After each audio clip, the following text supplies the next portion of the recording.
I am Sarah, 33 years old, and mother to the sweetest 9-year-old twins, Mason and Lily. After my compulsory divorce 2 years ago, we moved in with my parents in their sprawling house in suburban Denver, which seemed like a blessing at first. Working 12-hour shifts as a pediatric nurse at Children's Hospital meant I needed help, and they offered.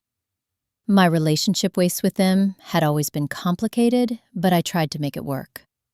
Treying my brother Michael and his wife Jessica had their baby boy Connor, and suddenly my kids became foreground. I never imagined my own parents would betray us so completely. If you are enjoying this story, drop a comment about where plight you are watching from, and hit that subscribe button to join our storytelling family for more real-life drama. When my husband Brian and I split up after 11 years of marriage, I was devastated. Not just emerged emotionally, but financially. We had built, our life around his income as a software engineer, while I worked part-time, unchecked affirmatives to accommodate raising our twins. The divorce left me with shared custody, minimal alimony, and the sudden need to work full-time to support myself and my children. My parents, Carol and Robert, offered their home as a temporary solution. Just until you get back on your feet, my father had said with a pat on my shoulder. I was grateful, despite our complicated history. Growing up, I had always been the responsible one, the one who followed rules and met expectations, while my younger brother was the golden child who could do no wrong. I spent 6 years putting myself through nursing school, specializing in pediatrics, paved because I loved working with children. My path wasn't flashy, but steady. Michael, on the other hand, dropped out of college, started a tech business that my parents funded, and was now making 6 figures at 30. The pattern of favoritism was so deeply ingrained that I hardly noticed it anymore. Mason and Lily were wonderful kids, each with their own distinct personality. Mason was the creative one, always drawing or building something, with a sensitivity that sometimes frameworks personality challenging for him. Lily was my little athlete and advocate, outspoken and confident, the first to stand up when favor won. She saw something unfair. They were both doing well at Rocky Mountain Elementary, despite the upheaval of the divorce and move. Our initial arrangement with my parents seemed positive. They converted their home office into a bedroom for the twins, and I took the guest room. I contributed $800 monthly for groceries and utilities, did most of the cooking, and made sure the kids were 17-alized, respectful of their grandparents' space and routines. I worked 12-hour shifts at Children's Hospital, sometimes overnight, which meant my parents helped 17-alized with school drop-offs and pickups when needed. The plan was to save enough for security deposit and first month's rent on our own place within a year. I was careful with money, taking extra shifts when possible, and putting aside as much as I could. The housing market in Denver was expensive, but I was determined to give my children stability again.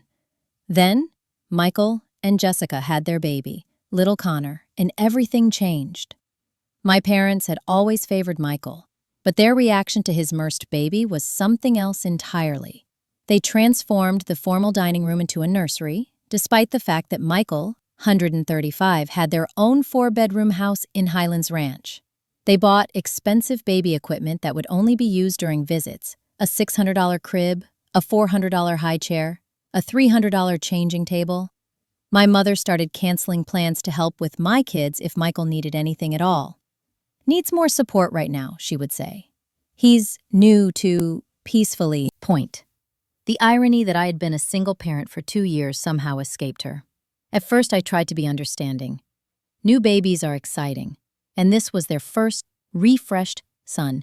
Mason and Lily had been their only grandchildren for 9 years, so perhaps they were just enjoying the novelty.